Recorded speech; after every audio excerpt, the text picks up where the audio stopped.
Aleluia. Abra sua Bíblia, primeira epístola do apóstolo Paulo aos Coríntios,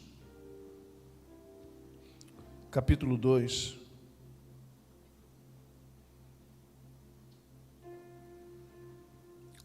Primeira Coríntios, capítulo 2.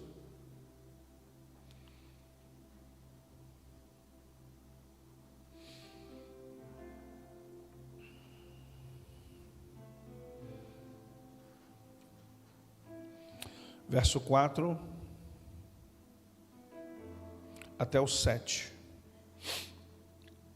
Verso 4 de 1 Coríntios capítulo 2. A minha palavra e a minha pregação não consistiram em palavras persuasivas de sabedoria humana, mas em demonstração do Espírito e de poder, para que a vossa fé não se apoiasse em sabedoria de homens, mas no poder de Deus.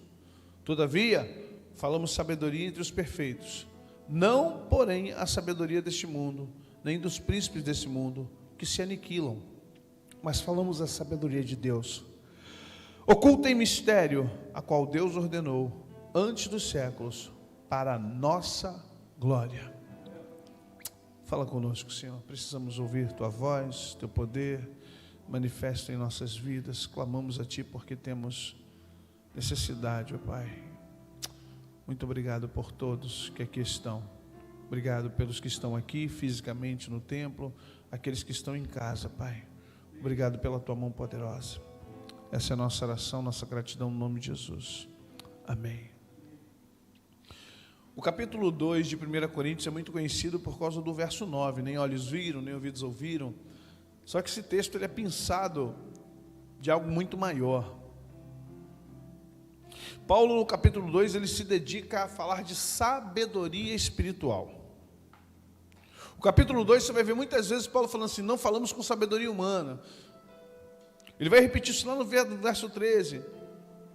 No 12 ele diz, mas nós não recebemos o Espírito do mundo, mas o Espírito que provém de Deus, para que pudéssemos conhecer o que nos é dado gratuitamente por Deus, as quais também falamos, não com palavras de sabedoria humana, mas com que os Espíritos ensinam. Ou seja, Paulo está sempre preocupado, diz o seguinte, o evangelho que vocês receberam, não foi recebido com palavra de persuasão. O evangelho que vocês receberam no coração, e que faz de Cristo o Salvador de vocês, não é um evangelho vindo com sofisma, com doutrinas. Não é um evangelho que foi plantado com mandamentos. Não foi um evangelho mandado com obrigações. Mas o evangelho que eu levei para vocês, vocês receberam porque o Espírito Santo convenceu vocês do pecado, do juízo, da morte, do inferno. O evangelho que vocês estão abraçando não é um evangelho barato, não é um evangelho da modinha, não é um evangelho que, artista, né? Os últimos anos aí tem de artista que se converteu e a gente fica até assim, será, Jesus? Com todo respeito, Gretchen se converteu, misericórdia. Alexandre Frota se converteu. Aí artista se converte. Depois começa a falar mal da igreja, porque doou isso, doou aquilo, começa a detonar a igreja. Aí eu pergunto, como você se converteu? Sabe, muita gente fala que se converteu, mas não tem conversão. É uma adesão, eu aderi. A pessoa acha bonito, está com a Covid aí no pescoço, todo mundo com medo de morrer. Aí a pessoa adere a uma religião, os Beatles aderiram uma opção de religião, que esses caras fumaram maconha, crack, cogumelo, chá de cogumelo, os caras tudo doido naquela época, né, foram atrás de um Dalai Lama louco lá, um babá no sheiké dos orixá doido lá que ele foi atrás. Artistas dizem que estão numa religião tal, Tom Cruise faz parte de uma religião aí que crê em discos voadores, alienígenas. Ou seja, as pessoas aderem a tanta coisa, né? Só que nós cristãos, nós não aderimos a Cristo. Nós somos resgatados por Deus. Nós cristãos fomos alvos do amor de Deus, que nos cercou com laços de amor, cordas de amor.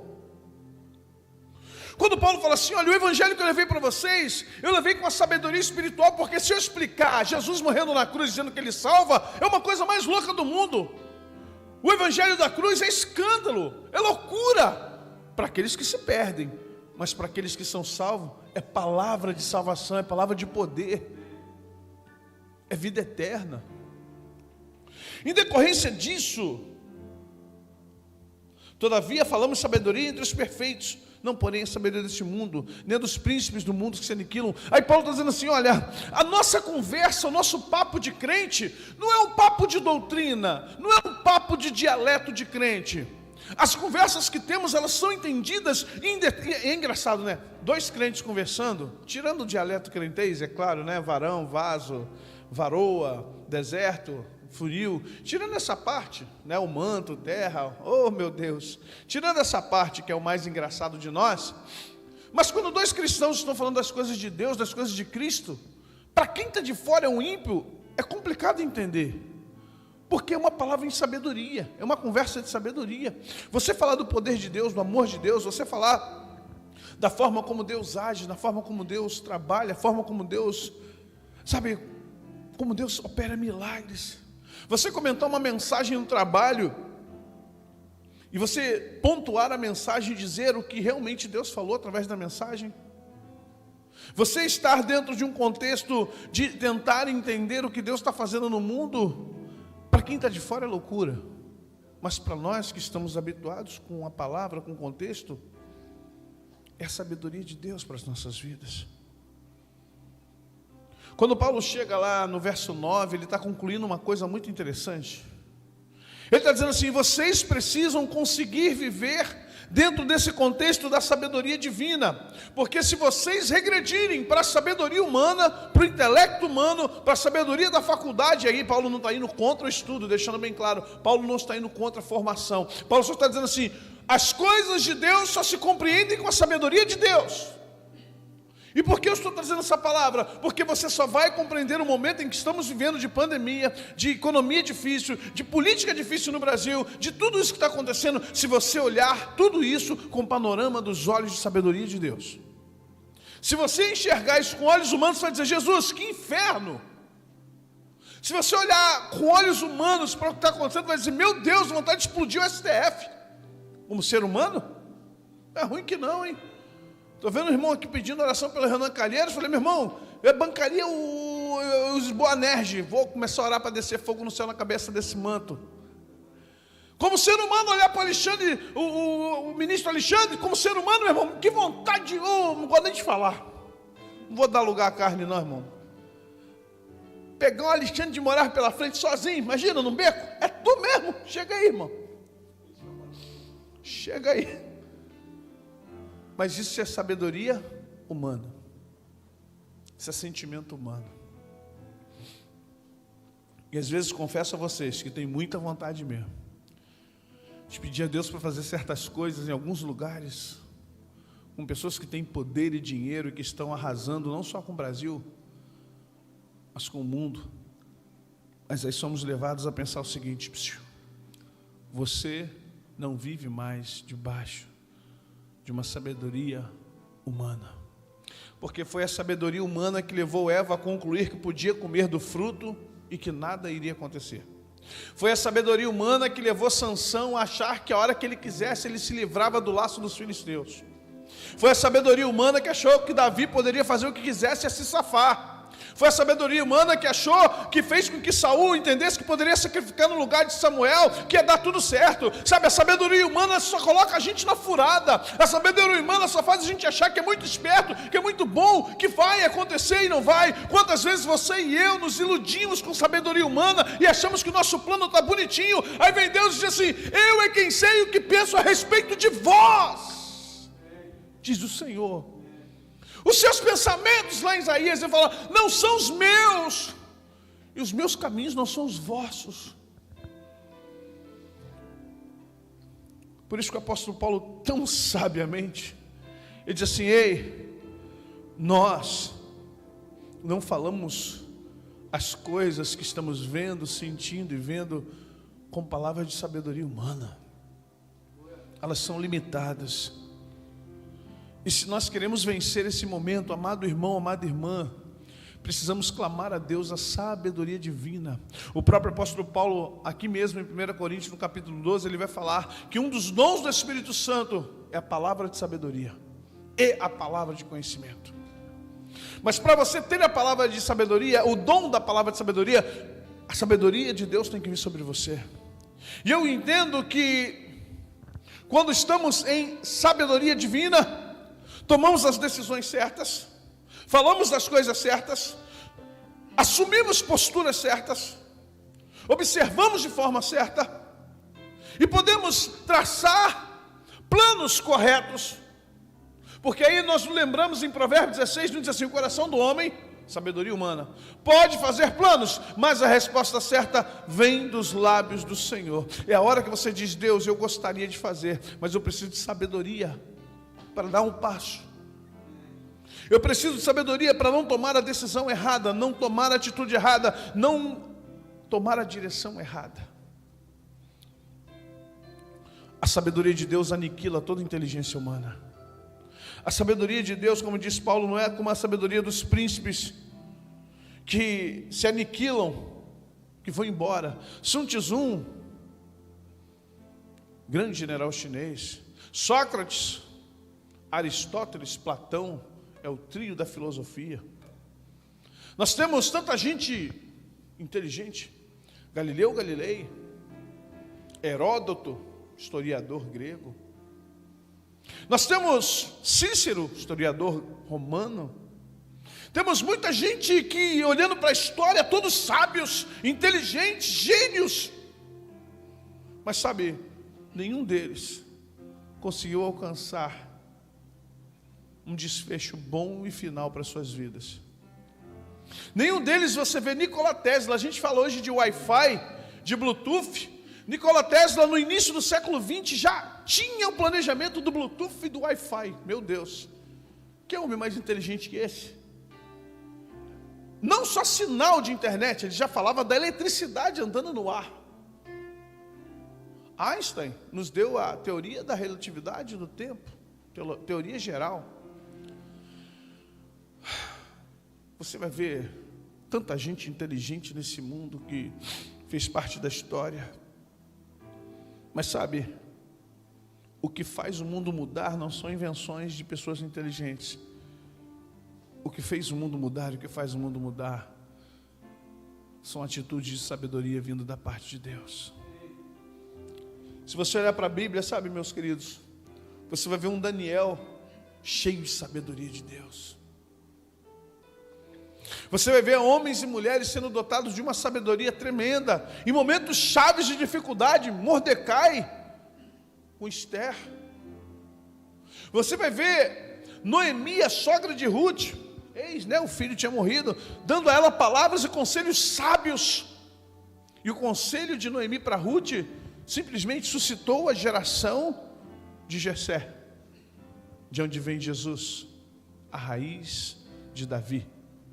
Sabe, você vê conselhos sábios e você sente e nota que aquilo ali não é uma coisa humana.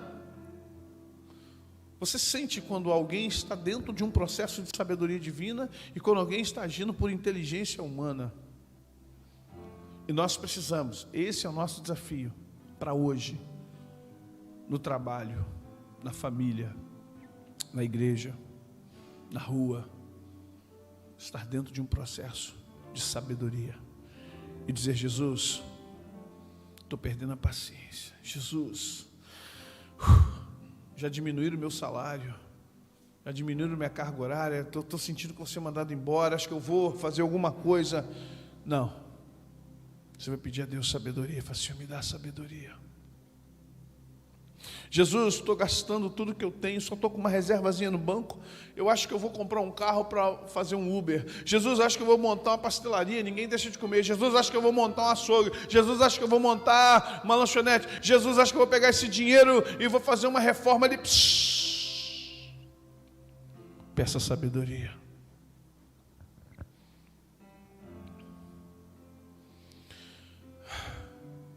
Tiago fala assim: falta sabedoria?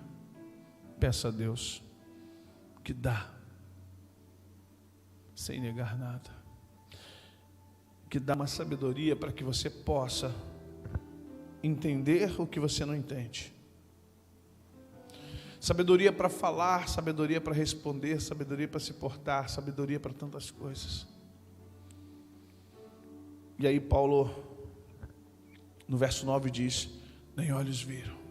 Ele evoca uma passagem antiga de Isaías, nem olhos viram, nem ouvidos ouviram, nem jamais penetrou ao coração do homem o que Deus tem preparado para aqueles que o amam. Ele diz, olha, mas quando você está imbuído do Espírito de Deus, Deus te revela, porque o Espírito penetra todas as coisas, ainda as profundezas de Deus. E aí você diz assim, mas pastor, é tão difícil a gente ser sábio numa geração de pessoas estúpidas, esquisitas, teimosas. Mas ele explica no verso 14, ora, o homem natural não compreende as coisas do Espírito de Deus, porque lhe parecem loucura. O problema é que a gente quer provar para as pessoas que a gente está certo. Sabe, a gente tem um conceito espiritual correto, e a pessoa não está na mesma, como diziam meus amigos, na mesma fiação do varão, não está na mesma ligação que você, e você quer não, e a pessoa não, está errado. Você diz, poxa, será que eu estou errado mesmo? Mas Paulo explica dizendo assim, olha, o homem natural não compreende as coisas do Espírito de Deus, porque lhe parecem loucura, e não pode entendê-las, porque elas são discernidas espiritualmente. Mas o espiritual discerne a tudo, e ele de ninguém é discernido. Então não fique chateado se Deus tem mandado você fazer alguma coisa que para você parece estranho, mas no fundo você diz que tem sentido, mas outras pessoas vão dizer, você está errado, não faz isso não. Para entender algumas atitudes de sabedoria espiritual, para entender algumas atitudes de sabedoria divina, você tem que estar também no mesmo princípio espiritual e de sabedoria divina daquilo que está sendo feito por outros. E às vezes a gente tem a noção e a vontade e tem a tentação de tentar dar satisfação e explicar para as pessoas o que nós estamos fazendo e por que estamos fazendo. Não faça isso. Simplesmente haja dentro daquilo que Deus tem te dado como sabedoria.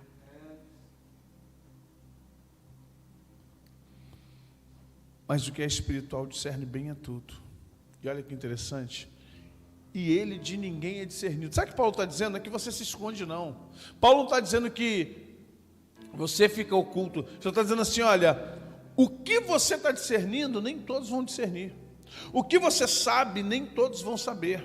O que você entende, nem todos vão entender. O princípio é, você não recebeu Jesus com palavras de intelectualidade. Você recebeu Jesus com palavras de convencimento da sabedoria do Espírito de Deus. Oh, profundidade das riquezas, do conhecimento, da sabedoria de Deus. Deus não resgata ninguém na força, no muque, na marra. Deus resgata na sabedoria divina do seu Espírito, no convencimento de que o homem precisa de Jesus. Então, quando ele diz assim, o homem natural não vai entender o que você entende, nem tenta explicar. Nem tenta explicar para uma pessoa carnal, até dentro da igreja. Tem gente carnal dentro da igreja, muitas pessoas carnais dentro da igreja. Não tente ficar dizendo para ela que ela tem que fazer isso, tem que fazer aquilo. Ela vai ficar te olhando e vai dizer que quer ser mais santo que eu. Qual é a tua? É isso mesmo? Está querendo ser melhor do que eu? Não tente. Há coisas que você vai mostrar com a sua vida, com o seu testemunho, não mais com palavras. E aí Paulo fecha dizendo assim, ei, o que é espiritual discerne bem a tudo, e ele de ninguém é discernido, porque quem conheceu a mente do Senhor para que possa instruí-lo? Mas nós temos a mente de Cristo. Uau! A comparação que ele faz é o seguinte, ninguém conhece a mente de Cristo, e nós temos a mente de Cristo. Se nós temos a mente de Cristo e ninguém conhece a mente de Cristo, o que você entende, o que você pensa, o que você sabe, ninguém vai entender. Somente Cristo entende o que você entende, e só você está entendendo o que Cristo está falando com você. Só você está compreendendo o momento que você está vivendo. Só você sabe o que Cristo quer. Não tente explicar e impactar as pessoas com palavras persuasivas. E aí, O apóstolo Paulo deixa bem claro: não fui a vós com palavras de persuasão, mas com demonstração do poder de Deus. Palavras de sabedoria são para as pessoas sábias. Para as pessoas que são indoutas, demonstração do poder de Deus. É hora de falar menos e mostrar mais poder de Deus. É hora da igreja começar a mostrar mais o poder de Deus e começar a trazer para as pessoas no mundo, para a política, para os governos, que nós temos a sabedoria de Deus. Eles não entendem, não vão entender, mas verão o poder de Deus nesse momento. Me importa hoje. Não tem que explicar nada sobre pandemia para o mundo. Não tem que ficar tentando explicar nada nem para irmãos de igreja. Mas precisamos ter testemunhos de poder. Testemunhos a qual eles digam assim: eu não entendo, mas estou vendo. Para mim está errado, mas eu estou vendo que Deus está operando ali. Sei lá, está esquisito, mas não posso negar que Jesus está no controle. Você está entendendo? Esse é um tempo da gente abraçar a sabedoria de Deus, tentar não explicar para as pessoas o que elas não estão entendendo e demonstrar o poder de Deus, para que elas saibam que Deus está no controle. As coisas que o olho não viu e o ouvido não ouviu e não subiram ao coração do homem, são as que Deus preparou para aqueles que o amam. Coisas espirituais só se discernem de forma espiritual. As pessoas não conhecem a mente de Cristo e por isso elas não entendem talvez o que você está entendendo. Nós, porém, temos a mente de Cristo. Por isso nós discernimos coisas espirituais com outros espirituais. Nesse momento, em nome de Jesus, simplesmente confia no que Deus tem para você. Confia no que o Senhor está fazendo. Confia no propósito que Deus tem na tua vida. Confia naquilo que Deus está entregando para você. Confia na revelação. Confia no chamado. Confia. Não faça guerra. Não vale a pena. Somente os espirituais entendem o que você está entendendo e pensando. Não tente de forma nenhuma criar subterfúgio para explicar alguma coisa. Deixa Deus fazer isso. Vá com demonstração de poder. Vá com demonstração de poder. Pois essa é verdadeiramente o que Deus tem para você. Aleluias. Deus possa te abençoar tremendamente nessa hora.